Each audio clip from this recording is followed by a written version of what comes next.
Okay, so we have coding. So another important aspect of the component of a sentence in Tibetan is the subject, action, and object. So we've already talked about the names and words, but then in a sentence, a name can be identified as either a object, an object, or it could be understood as a subject, and the word we may have action. So these are some of the more important parts of a sentence, meaning that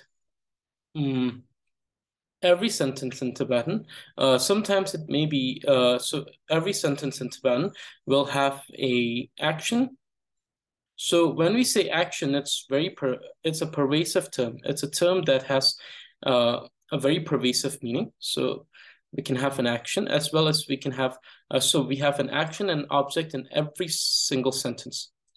The subject may be, it may be depending on subject. So object can sometimes be a direct object or an object that is used from a reference from earlier statement. So previous class, we talked about subject, Shebapo. So we have primary subject and we have the secondary subject. So we have discussed that the primary subject are the subject that are the main doer. So what do you mean by the main doer? It is the subject that is identified as a doer of an action, but in a context that it's the individual doer rather than a component of an individual. So this is the deciding factor between a primary subject and a secondary subject. So the primary subject are always the main doer, meaning they are the primary and the main subject of an action as an individual. So whenever there is a sentence and these particular subject appear, if they appear as an individual in a sentence, meaning not as a component, but individual by themselves, these are known as the primary subject. So there are two types of primary subject, as we already discussed, the conscious primary subject and the non-conscious primary subject, Simde and Sime. So the conscious, which is Simde, Chevapo, the subject, is the subject that possesses an intention of an action. So whenever an action is carried out, the primary conscious primary subject, they have an intention of doing that action. So if they want to walk, they have the intention to walk. If they want to speak, they have the intention to speak. So forth and so on. So we understand that these type of subject are the subject that possesses an intention of action. For example, person, cow, and tashi are some of the examples of conscious primary subject. The non-conscious primary subject, seme, chebopo, are subject that do not possess intention of action. So these are the subject that does an action on an object, which is where the action takes place. But when they do the action, they don't have an intention for that action. So for example, the wind, the water, the stone are all non-conscious primary subject. We can say that the wind blew the paper, but the wind doesn't have the intention to blow the paper. We can say that the water wet the ground, but the water doesn't have the intention to wet the ground. Right? And then we may say that the rock hit the ground, but the rock has no intention of hitting the ground. In fact, it has no intention at all. We will get to that question that we had last time about the bridge, but currently the rock is non-conscious. Whereas the person, when they eat, they have the intention. If we say that mite nantu drointu, that person is going towards their house or home, and they have the intention to go to home. The cow is eating the grass, and we see that the cow has the intention of eating the grass. Right? Dorje is studying Tibetan. So Dorje has the intention to study Tibetan. So these type of subject, they have the intention, and therefore they are the conscious primary subject. Whereas the non-conscious primary subject are the ones that do not possess intention.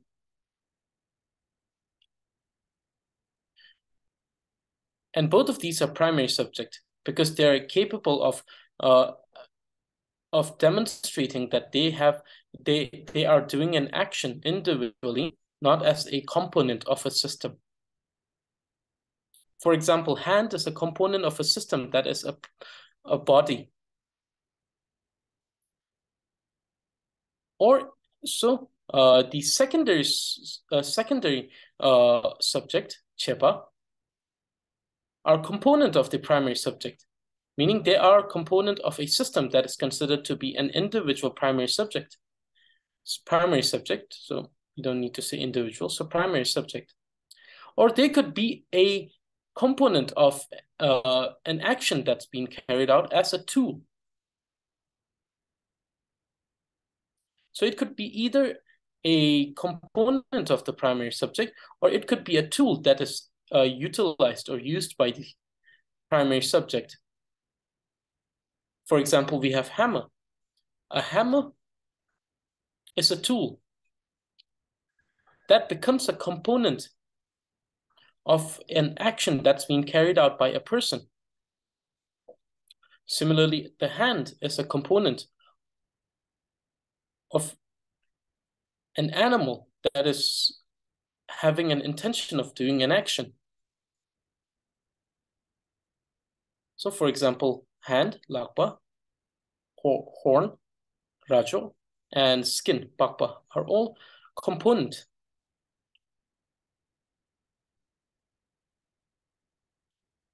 So things to remember, a secondary subject can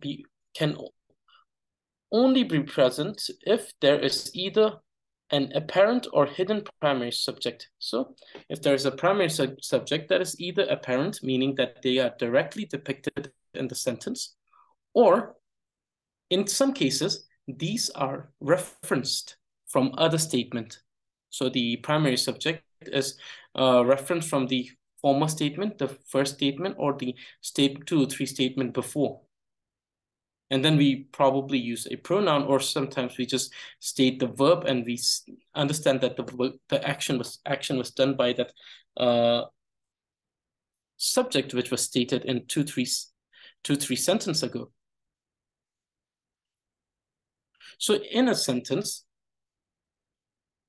a person will be the primary object, chepo, and the tool or the component of that person's body, or be it the mental component, will be the secondary subject. So, for example, 这是给得力性切. 这是 is the person, and it is the primary subject because it has the intent. First, it is the intention. Second, it's an individual, not a part of a system. So it represents that, it demonstrates that it is cutting something or it's doing something as an individual. But cutting down of the tree is done with the help of an axe. So the axe becomes the secondary subject. So who's cutting the tree? Tashi is cutting the tree. And what's cutting the tree? The axe is cutting the tree. So therefore, axe is a tool that is held by Tashi in order to accomplish the action of cutting the tree.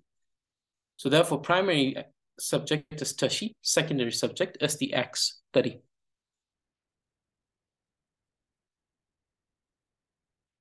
Right? So therefore, Lakpe is held by hand. In this, we see that something is held by the hand. But in this case, we have a hidden primary subject, which may be stated in the former statement. But we are taking the reference from that former statement as a primary subject, and then stating the secondary subject, which is the hand, which is holding. So it is holding something, the book, the bag, the bottle. So we see that in these cases, both of these are secondary subject. Okay, so we see that the first part of the sentence, which is the subject, that is the doer of an action, has two types: the main doer and the secondary subject, the component or the tool. The component of the main doer or primary subject, or a tool that is used by the primary subject. Then we also understand that the first one, that is the conscious primary, which is the primary subject, has two types: the conscious primary subject and the non-conscious primary subject. The conscious primary subject, which are the primary subject that has or that possesses intention of action. So they possess intention of doing an action. Whereas in the second case, we see that there is no intention of doing an action.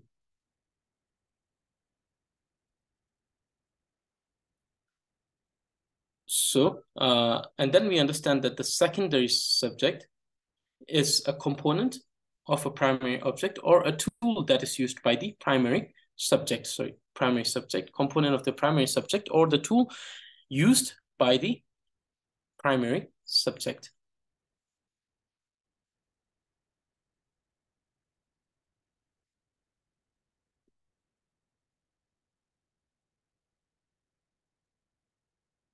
And then we have the second one, that is action. Action are the action word. These are words that represents an action done by someone. We're not going to go in depth about the action because we're going to cover this in the gender science, all the different classification of action word, the different tenses of action word, the present, the past, the future, and then the imperative form, all of which we're going to cover during the gender sign. And then different type of action we're going to cover during the gender sign. Here, the only thing that we must understand is that these are words that represents an action. That an action is being done. For example, sawa, humwa, nyewa, jongba, lopa, to teach, to learn, nyemba, to listen, tiwa, to write, draw, to go. These are all action. And then we're not going to talk about the different tenses. The tenses exist, but in this particular text, we're not going to talk about these things. We'll only understand them as a component of a sentence that we're making. So instead of understanding what is the future tense of this, what is the past tense of this, what is the imperative form of this, or to understand how does this verb work functions.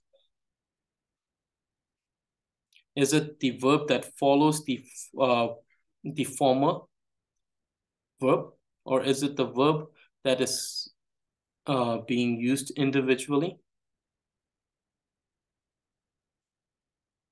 So all of these we will discuss later in gender sign in as much detail as possible. Here, possible meaning as much as I can teach. So it pertains to my ability to teach it as deep as possible. So therefore, we will study it in the gender sign. Definitely, some of the explanations could be so much deeper than my ability to teach during that time, but we will cover almost everything by the use of the actual text as well as using the commentary, and then if needed, commentary to the commentary. So, and then the third one is object.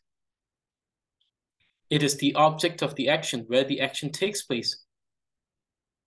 So for example, if we say nang to draw, which means going to home.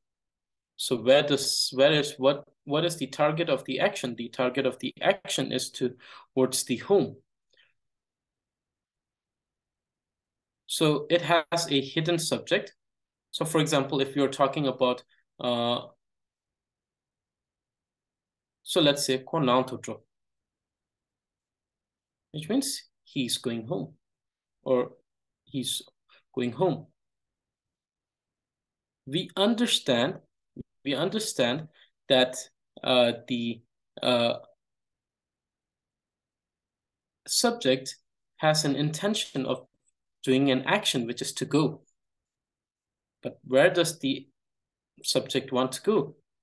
That is towards the home, and therefore the home becomes the object. So le sam chave yu. It is either referred to as le or as chave yul. So action is referred to as chawa, and object is either referred to as le or chave yul. So all of the sentence in their most basic form will either have action, an object, sometimes apparent subject, sometimes not apparent subject, right? So non-apparent, so hidden subject, meaning it needs to be inferred from the former statement. So we understand that these are the three components of a sentence, and every case that we're going to study, especially the particle, especially the second, fourth, seventh, the third and the sixth will require the understanding of these things, because we will be talking about these things a lot in those cases. So these are the three components of a sentence. Whenever it comes to a Tibetan sentence, in the most basic form, they will have an object, chawi yu or le. They will have action, chawa, and they will have subject, chebapo. So subject, action, object are the three components of a sentence. Okay, so today we're going to start with our first connective particle that actually functions as a connective particle. So we have already studied with the recompound particle, which is a connective particle, but it just acts as a recompound particle at the end of a name or a narration. But in this case, you'll study that these particle actually acts as a connective, meaning it connects. So connective particle. So this and the next will probably have really comparatively more usage cases. But all of the usage cases are quite simple. So therefore, the usage cases are quite simple. And then I'll try to bring out some of the arguments related to these. We'll try to bring arguments or we'll just leave them depending on how lengthy this becomes. So this first connective particle that functions as a connective particle.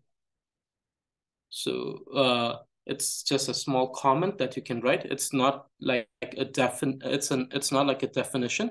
It's just a small comment that you can write and say the first connective particle that functions as a connective particle. So the connective particle is called the particle used in place of la. So these are connective particle that is used in place of the la, also known as la tun. So they show the meaning of la, but we'll deal with the definition after reading the text. So the text states, this is the root text that we have. Sura rutuna latu, latun number duinte. Right? Sura rutuna latu, latun number duinte. So it states that su, ra, ru, hu, na, la, tu. And du means 7. So there are 7 particles, including the la itself, definitely, as a usage case, which are the particle that can be used as the meaning of la in most cases. So let's look at the definition. We have these things. Whenever I'm writing something in a bold character, it means that this has like the greatest leverage in the entire definition. And this is the thing that you must actually pay attention to actually understand this. So particles such as su, meaning particles such as su, which means these 7 particles are used in place of la, can be used in place of, you can either use this or you can use 6 of these in place of la for most cases of la. So when we say most cases, what do we mean? This is something that we must understand. Right? So when we say most cases, we mean that the particles can be used, such particles such as su can be used in place of la, or it can substitute la in a sentence. In most of the usage cases, and we are going to discuss these usage cases here, those will be the 2nd grammatical case, the 4th, the 7th. So these 3 grammatical cases are the type of sentences in which you can substitute la by using the rest of the 6 here. But now, when can we not use la? And then the answer is you cannot use la. You can use la for most of those 7 usage. Sorry, those 3 usage case, except when la is a part of a name. So la can be a part of a name, right? We have word like loma, kala, right? We have word like we have name like kala, and then we have word like lala, right? in these type of usage cases, we understand that in these cases, we cannot substitute this by either of these 6 particles. So let me just use the chat. So if you have word like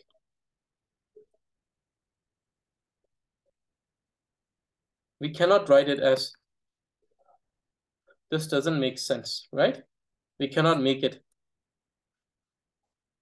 because in these sentences, la is part of a name.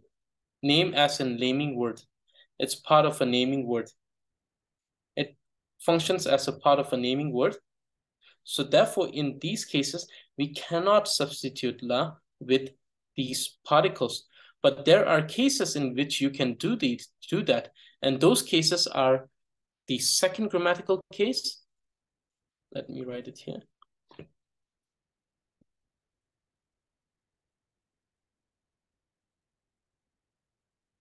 The fourth grammatical case. And the 7th grammatical case. So these are the 3 cases in which we can substitute la by any of those 6. Now the question may arise. Okay, I understand that these cannot be substituted in a substitute in part of a name. And then the title states particle used in place of la, later. So shouldn't we exclude la? But the reason why we include la here is because to show that all of these does the function of la.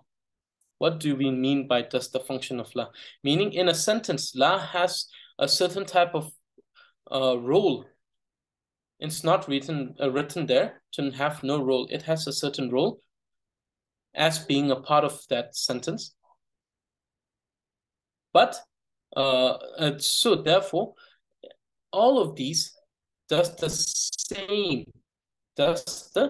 same function as la does in those sentences. In which sentences? In the sentence of the 2nd case, the 4th case, and the 7th case. We see that these can function similarly.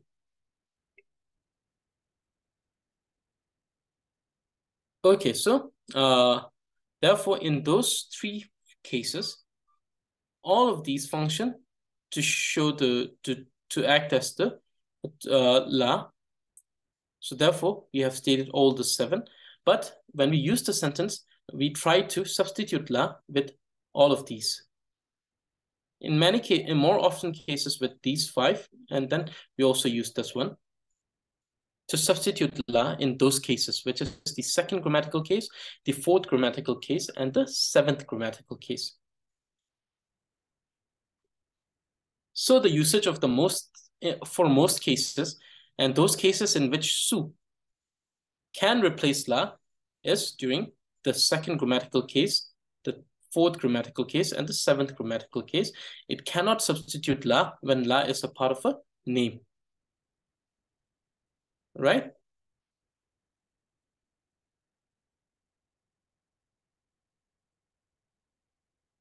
So before stating the usage case, what I have done is, so in the text, what you will find is that after this, the author has stated the usage case.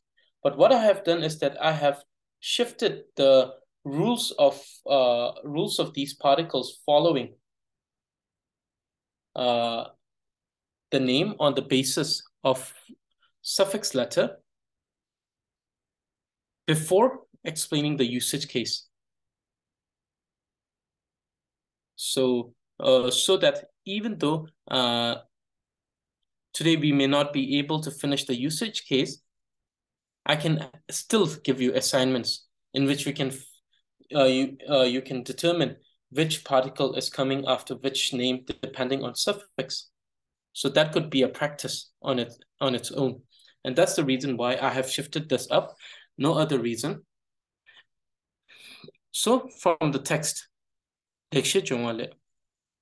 Sa su kapa traktar tu. Ngata nama rala tu. Hatang tame ratang ru. So we must understand that these two particles, which is na and la, they follow any type of sentence when it comes to the rules pertaining to suffix letter. But there is certain argument regarding the usage case of this one. Whereas this can follow any type of usage, all usage cases. Whereas this has a certain argument, and we're bringing that argument from the text by Mitragana that we have already mentioned.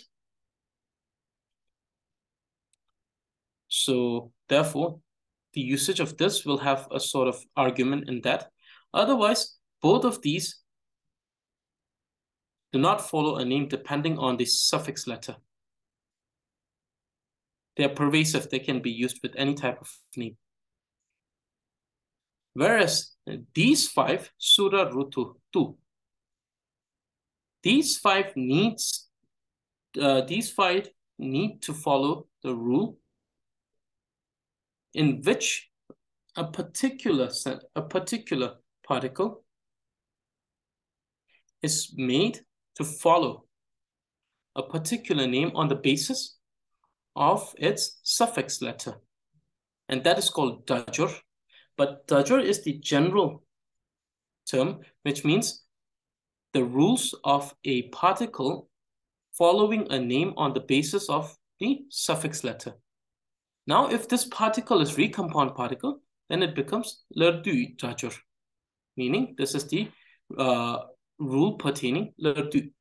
If it's for the particle used in place of la, it will be latu ki dajur. So this is the rules of the five of these particles used in place of la to follow a name on the basis of suffix letter. And the rule is sasu, kapa traktar tu, ngata nama rala tu, hatang tame ratang ru. So whenever we have the usage case, I always like to use the table because the table has a better it has a better way of giving out the information in a more concise manner, and to have the visualization, it's much better. So since particle used in place of la are dependent particles, it follows the name dependent on condition for particles used in place of la. And the condition that these follow after a name is on the basis of the suffix letter. It's on the basis of the suffix letter. Please wait a minute. The electricity has decided to come, so therefore.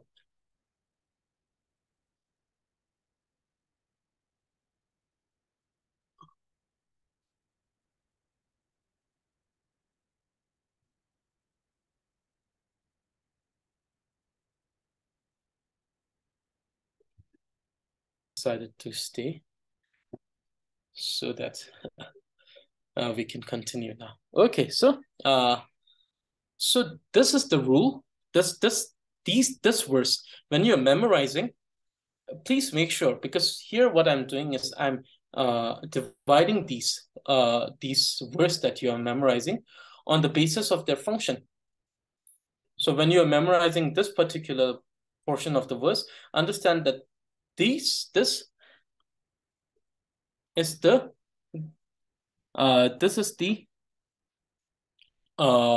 usage of these particles.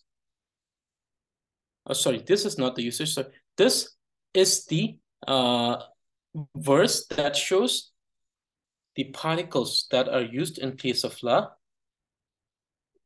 And this is the number of these particles. So this verse shows the particles that are used in place of la.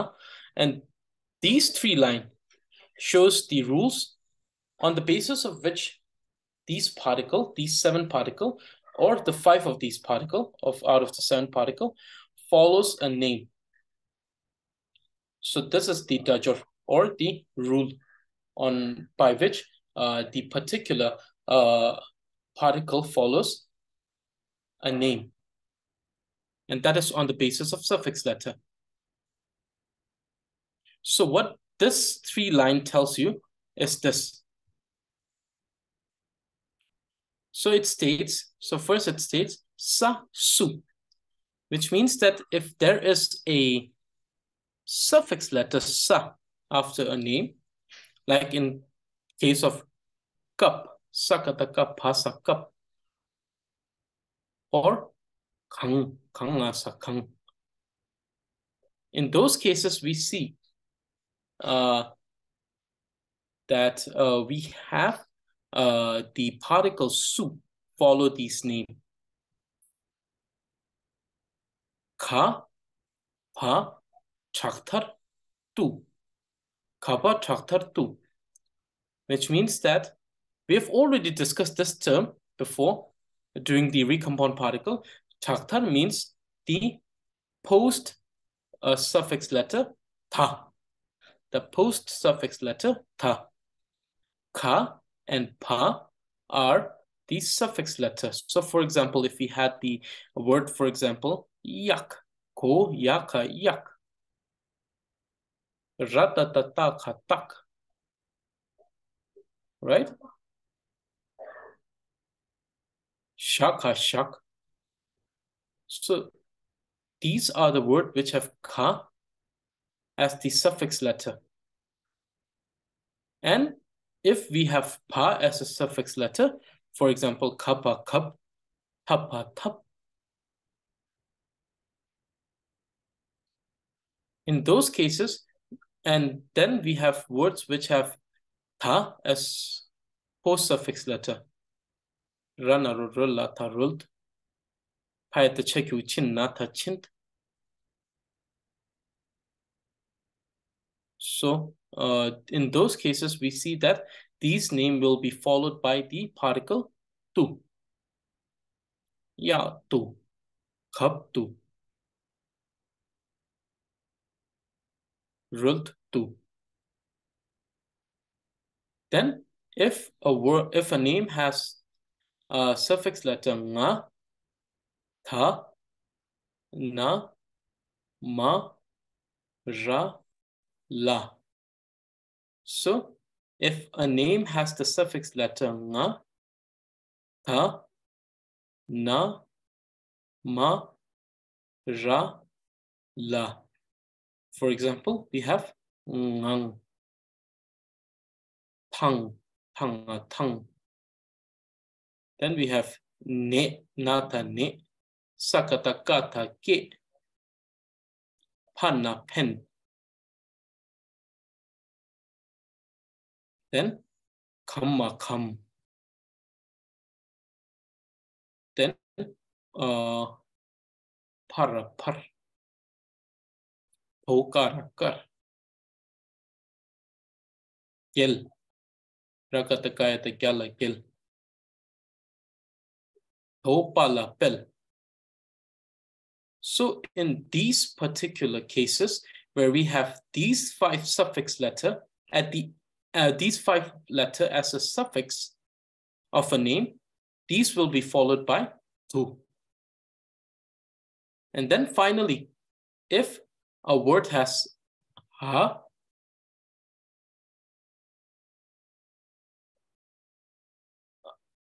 for example, mo ta ta, to ka ka, ko da da. In those cases, we see that these will be followed by ra and ru, and the rules are the same as we did in the recompound particle. It will be followed by ra if there is no saktung, if there is no saktung, if there is no this punctuation saktung. It will be followed by ru if there is the saktung, if it is Let me write it in the chat. I'm very sorry. I don't know why, but the function doesn't allow me to open the chat while I'm sharing the screen. I think it has to do a little bit with the new updates of the tool, but I think they'll just fix it later. Okay, so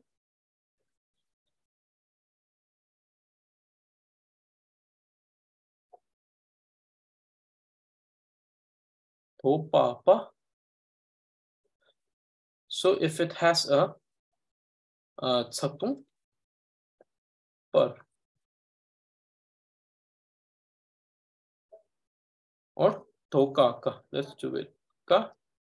It's Tsaktung, it will become Kar. Karusong. Laka Karusong. Which means the work became much harder. Karusong means became harder.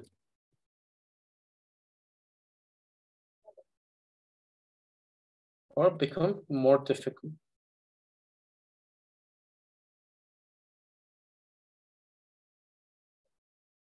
But if there is no Tsaktung,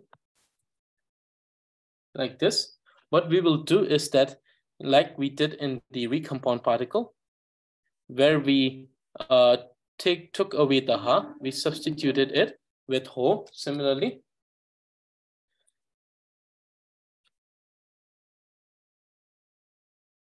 kar,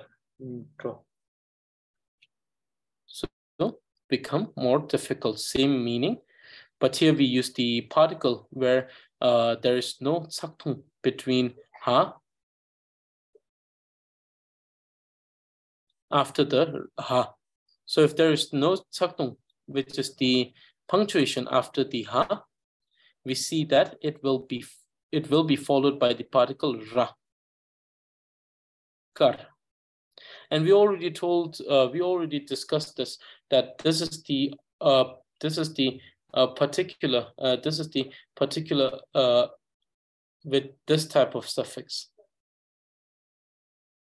So karto, which means it doesn't mean karto doesn't mean become whiter. It means become difficult, because this kar is not your normal karpo. We have karpo, right? Karpo, which means white. So this is not the case. This is not the case here. Here the ra is not part of the name. It's just an addition of particles. So karto, which means difficult. It becomes difficult. So make sure that you don't mix these two. The kar has karpo. Ra is part of the name kar, where in this karto, we know that ra is just a particle which is added. Karto. Okay, so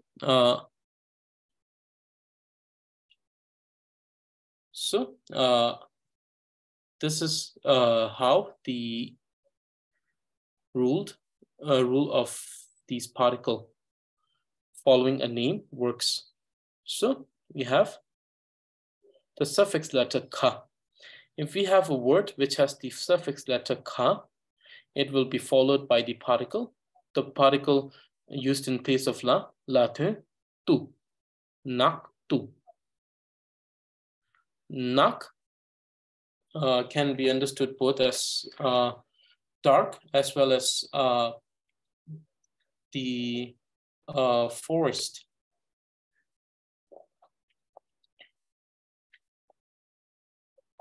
And then nga. If a word has a suffix letter nga, it will be followed by tu. So menkang tu. Menkang tu tro. Menkang tu mempa. Then if it's the suffix letter ta, it will be followed by tu. Netu cha. If it's with a name with the suffix letter na, then it will have tu, pento. If it's suffix letter pa, it will have tu, kaptu, song. If it has a suffix letter ma, it will have tu as the particle used in place of la. La me come to, la me tung to, la me come to. Because here we see that it has the suffix ma, so come to. Then if it has the suffix letter ha, then in case of not having the tsaktung, it will be tar. If it has tsaktung, like here we have the tsaktung after the ha, it will be tar. Then ra. If it has ra, it will be followed by tu, partu. If it has la as suffix letter, it will be followed by tu, nyeltu. If it has the suffix letter sa, it will be followed by su, sim su. And then the case where it doesn't depend on the suffix letter is taktar, which is yangjuk ta, the post suffix ta. If a name has the post suffix ta, it will be followed by tu, parult tu. And then if it doesn't have any suffix letter, if it has no suffix letter, then ra and ru, depending on if it has the tsaktung or not, if it has this punctuation tsek. If it has the tsek, then saru. If there is no tsek, it becomes sar. Kala sar tro. Kala saru tro. So this is the usage case. This is the dependence on the usage case. This is the rule.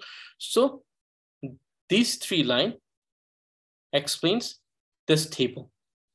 That is the condition for particles used in place of la for following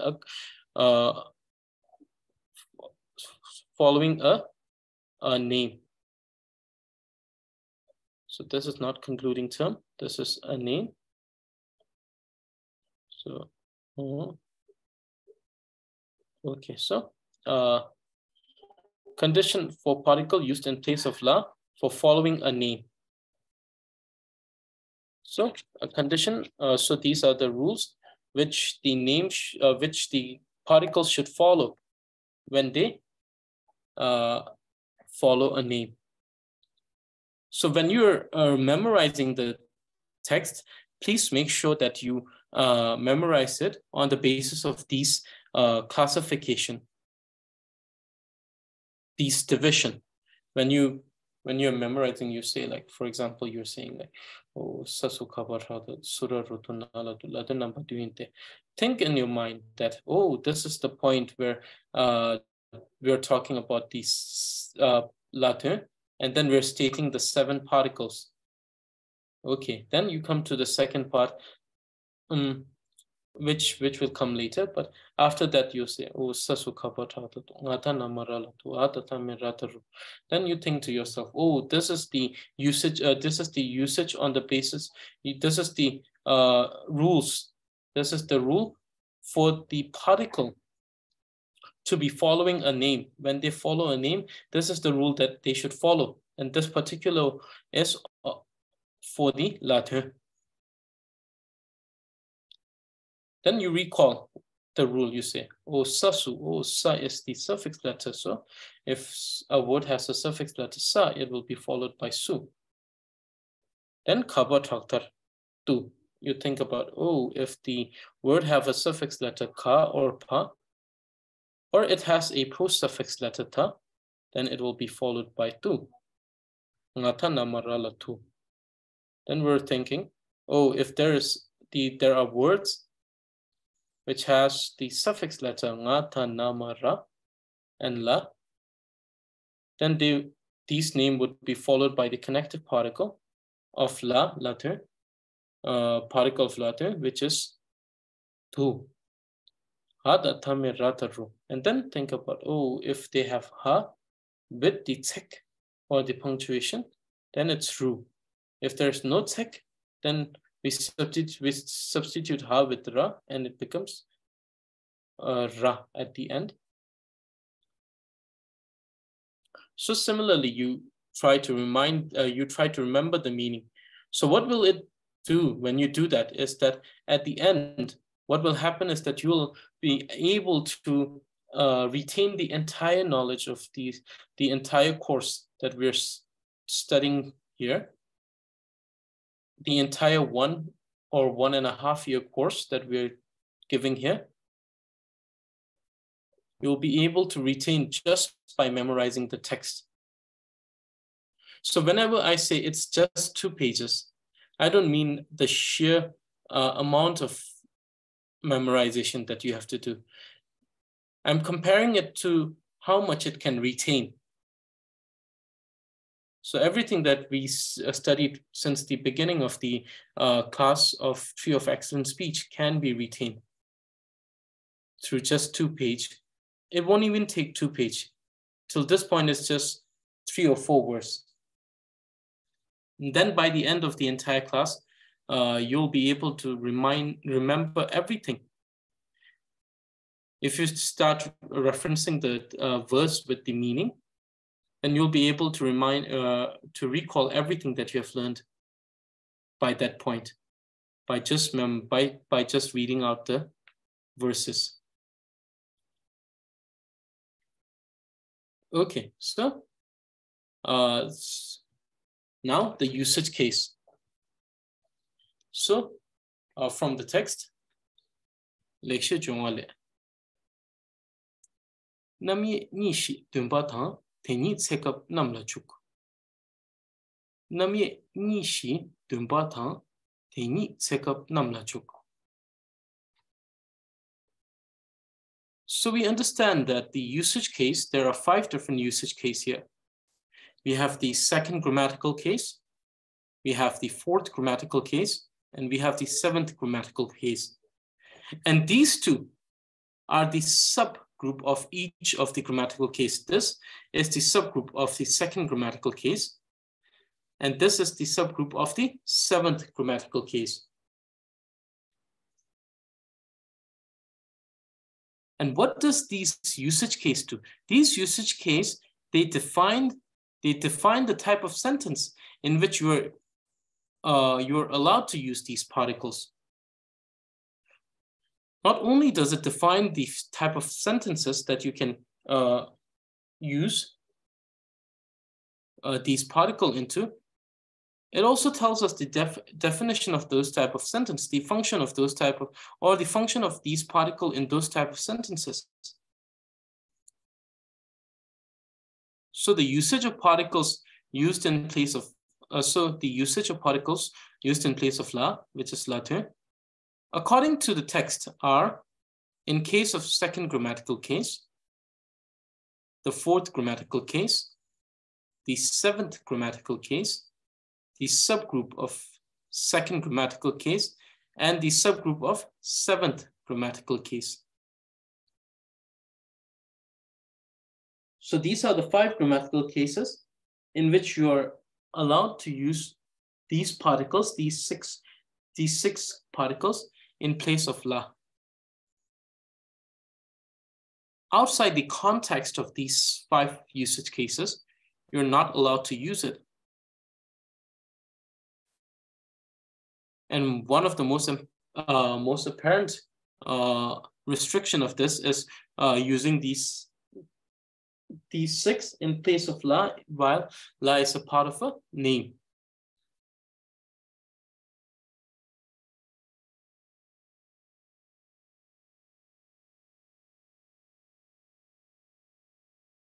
Okay, so therefore now actions. So what are actions? Actions are changes, either to benefit or harm, changes leading to change in position in the physical or mental, change in the physical or mental state of an individual, and other actions are considered to be action words. So this is the definition of action word that we have here, chawa. here, this action. So what are actions? Actions are changes, either to benefit or harm. So it either benefits the object of change or it harms the object of change, harm or benefit depending on how we are viewing it. Changes leading to change in position. So sometimes change could be just a change in position. Something was in the east of a building and then it's moved to the west of the building. So change in position. Change in the physical or mental state of an individual.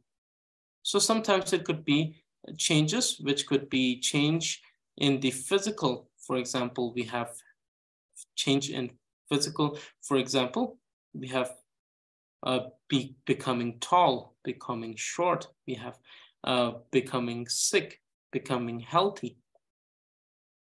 These are all changes in the physical or mental, becoming sad, becoming happy, feeling sad, feeling happy, feeling hungry. These are all changes.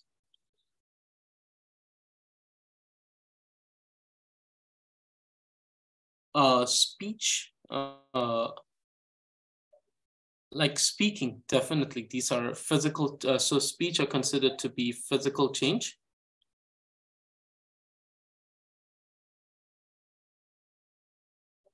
So mental state of an individual and other actions. So we see other actions. So we have other actions which may, so speech is a physical action, but it's not change in the physical state. It's just a physical action. So it comes under the other actions. So actions, when we talk about action in Tibetan, it doesn't only mean those things that we're doing, such as physical labor, like standing up, walking. No, or speaking, or singing, or lifting things. Those are physical labor. Those are also action. But they also, the concept of action is much wider in the context of Tibetan language. They also refer to benefit, changes that either benefit or harm an object. Those type of harm and benefit things are also considered to be action.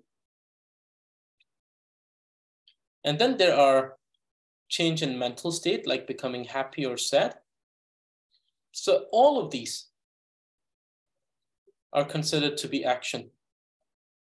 For example, gawa, which means to be happy, kipa, or to like something,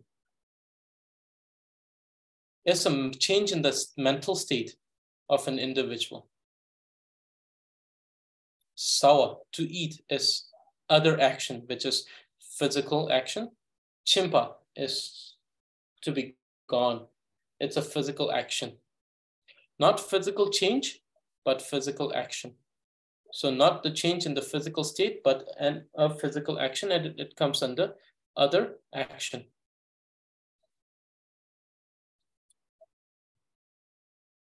And then the third is object. Object, here we have object.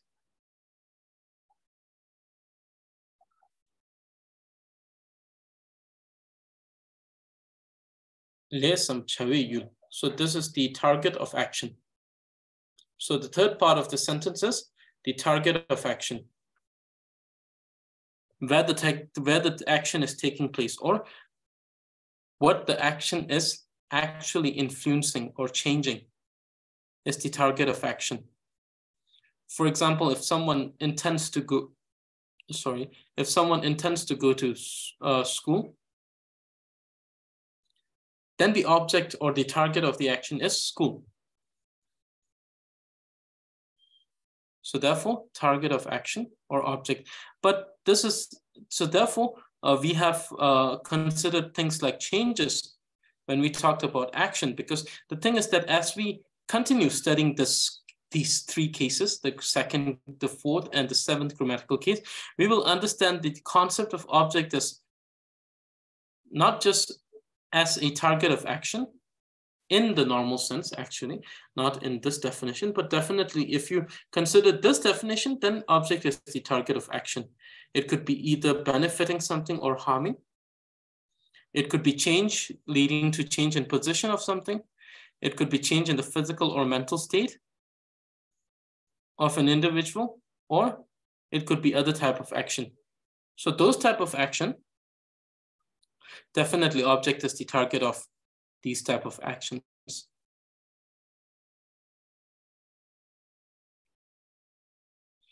So therefore, third is the object of which are target of action.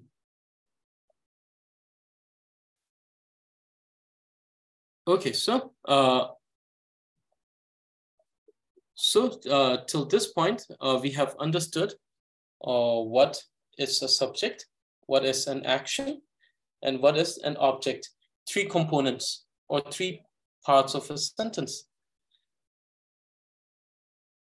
And then the other thing, you see that there's a namye, which means nambariyaba, which means to separate two words from to name.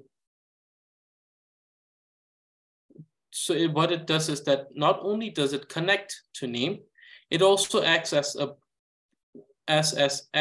separating factor between those two names. For example, nang to dro. Nang is a name, and dro is a name. It's a word, action word. So when we say nang dro, this doesn't make sense. Nang dro doesn't make any sense because we either try to associate as nang dro as a whole, and it doesn't make sense. We try to look at it in individual manner, but now these both are already associated as one.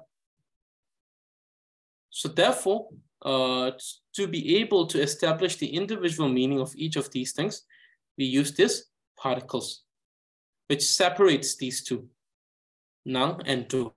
Then it becomes nang to dro. And the particle to separates nang from dro so that it starts making sense. So it's also separating particles which are separating as well as connecting. So it does not only separate them, it also connects them. Connects them to be associated in making a full reason out of a statement.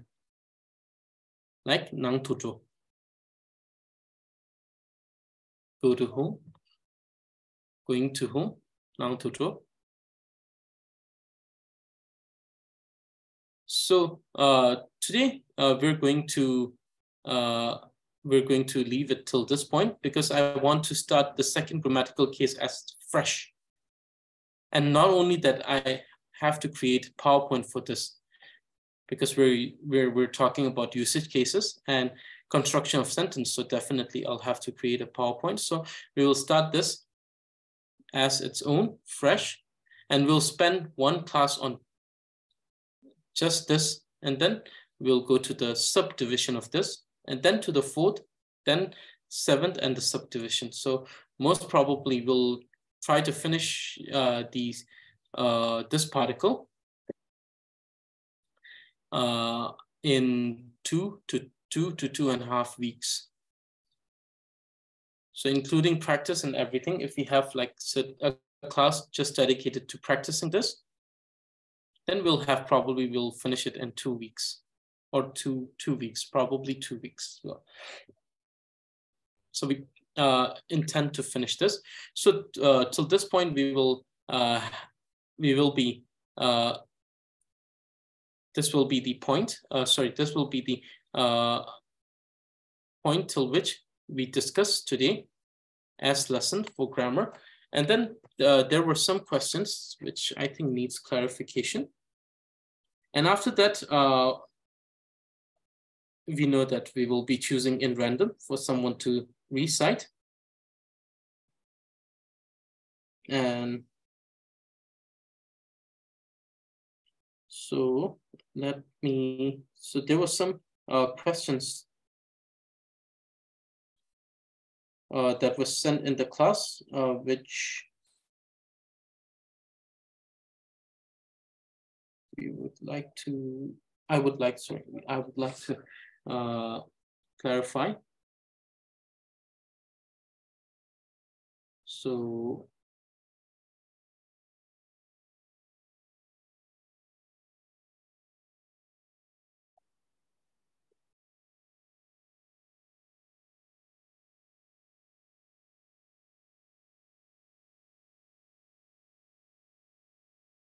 Shepa, she or Shepa is to know or to comprehend, to understand.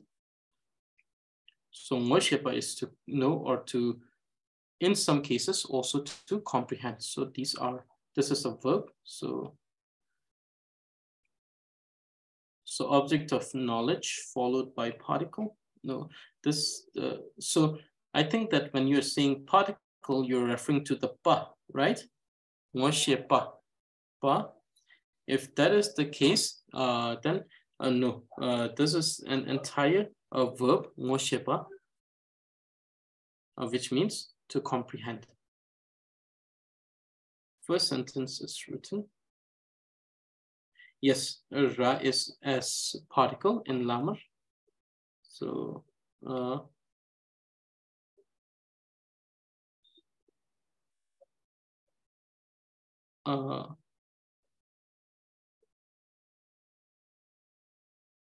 no, we won't say kerang tong ngoshe. So we say kerang ngoshe ki yu. I know you. Ngoshe is another, it's a verb. So ngoshe ki yu. It's another word. So kerang ngoshe ki yu.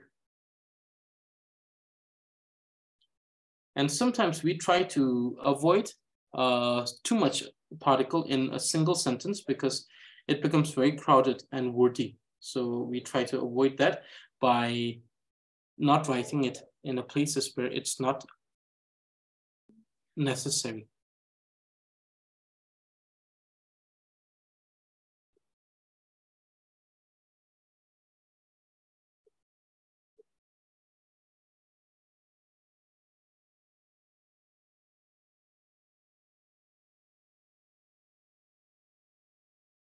This is a good question. So here, I think this was already asked, but still, this is about you as a function of position, right?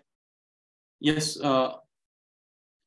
we can write this you with sangye, and you're saying that sangye la yingje palme you. Yes, but the problem is that this fact is, so we don't treat, so I'm very sorry if this sounds like I'm not treating Buddha as a person, but yes, why is the ra at the end of lamar in this first sentence? Why is the ra at the end of the sentence of lamar? Let me see.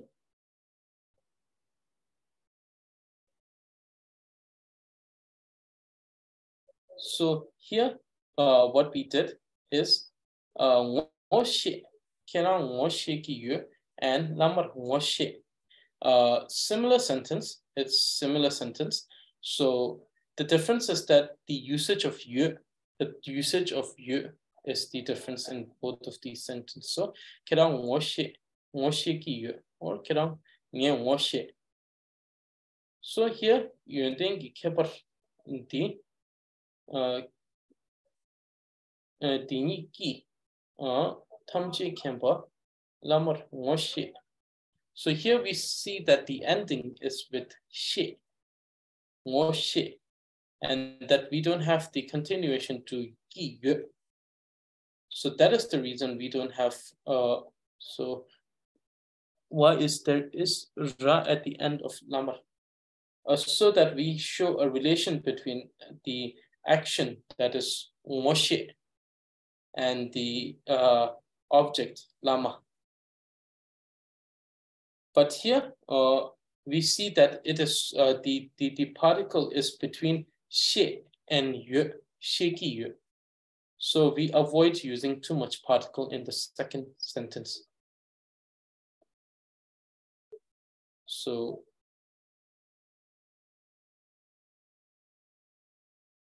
therefore we are trying to avoid using too much particle. So kera mo shiki yue.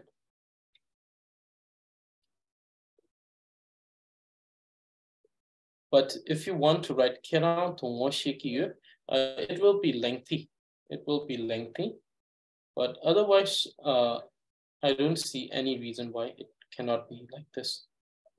But definitely, when we want something, like when we write something, we want it to sound better. So sound much better. So therefore, we tend to sometimes, like with pronouns, it mostly with the pronouns, because it's not very necessary sometimes with the pronouns. So what we do is we just tend to not write the particle, so that the sentence doesn't become too wordy. So kerang is a kerang is a pronoun, right?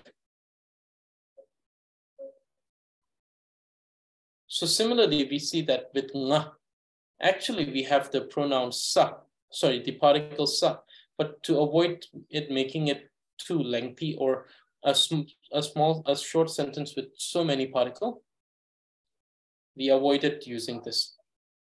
So this is the only reason why it is written in this way, where we have ra in the first sentence, but not in the second one, because we already have the particle between she and ki. Sorry, she and yue. So we just avoided it with the pronoun. That is the reason. So sometimes the reasons are in a way that it has to do with more like the construction of the structure of the sentence. In those cases, we tend to do things like avoiding the too much usage of particle, because too much usage of particle, even grammatically correct, it just sounds not that good when we are using it too much. So we avoid using it. Okay, so now the let's see if there's one more question. Yes, so in this case, we don't tend to consider Buddha as a person. It's more like possessing something, so something that possesses this quality. So we don't talk about first person, second person when definitely if it's an action, we tend to see it in that way. But whenever we refer to Buddha, we know that it's a third person. So this just shows that something is being possessed, or something that is at some place. So it's more like understanding it as something that is at some place. So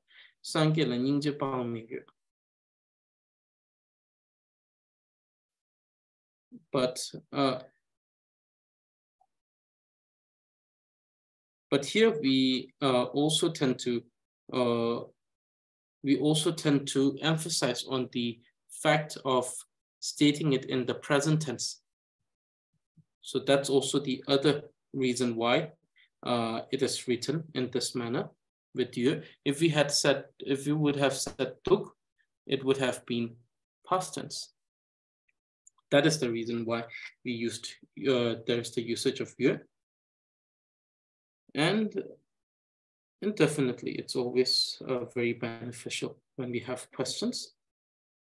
And let me see if we have any other questions that was asked that I need to.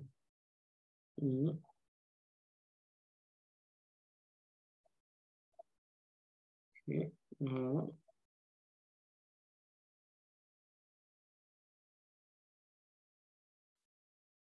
Okay.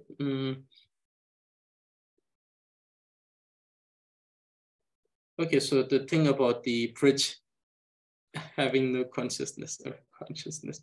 Okay, so the correct answer maybe the bridge has no consciousness because Buddha has no more dualistic mind. So that's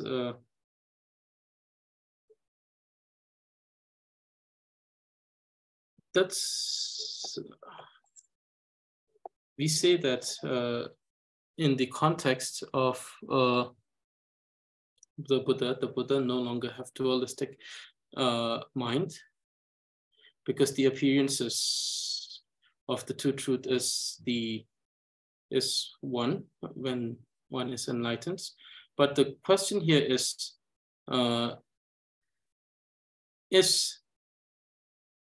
so then the question is, we're talking here about, more importantly, talking about the intention. So does Buddha have intention?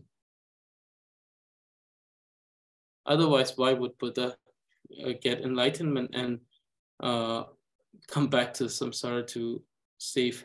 Then if there's no intention and aspiration, then probably we can also say that there is no bodhicitta with Buddha, that there is no compassion in Buddha. So everything just vanishes when we start saying that there is no intention. So, okay, so the main question is, does the bridge that is the manifestation of Buddha have intention? And the question is, yes, because even though it is a bridge, it is a manifestation. It's a Buddha that is taking the form of a bridge. Right? So why did the Buddha take the form of the bridge? So that, and this is like, these are the cases where they have like these very violent rivers where people, when they cross these rivers, they just drown and die. And that is the reason why Buddha manifests himself into a bridge. So when I say Buddha, I mean the countless Buddha. They manifest themselves as the bridge. And why do they manifest themselves as the bridge? Is because the intention of helping those poor animal or sentient being cross from this part of the river to the other part of the river. And the moment they manifest into the bridge, does it mean that they are no longer Buddha? No, they are Buddha. So therefore there is intention. This is how there is intention. So the answer to that question is, it is a conscious primary subject because it has intention. But still, if you still feel that there needs to be more questioning to this, then please make sure that questions regarding this. You see, the part of this has still not ended, so you can still continue analyzing it and then question me more on this thing. But now at the current moment, the argument that I gave was because Buddha has intention, therefore he turned himself into the bridge so that he could save those poor animals from drowning, those sentient beings. Okay, let's say sentient being from drowning. But the moment it turned into the bridge, it doesn't mean that it's no longer the Buddha. It is still the Buddha, and therefore still has the intention of saving those who are crossing from this side of the violent river to that side of the violent river. So that is the answer to that question. But you can still analyze and ask me more questions regarding that. Okay, so should we start with the memorization? So who will be first? Does anyone have any question? Does anyone have question regarding today's lesson of the subject, object, action, and the particles and rules pertaining the particles? That was the different usage case. We hadn't gone in detail about each of the usage case, but till the point of each usage case. So does anyone have any questions? The exception in the usage case, we will see that for the na, we'll see some exception or addition of usage case when it comes to na. Otherwise, for the rest of the 5, the usage cases as it is stated there. So there's only 5 usage case. So does anyone have questions regarding today's lesson?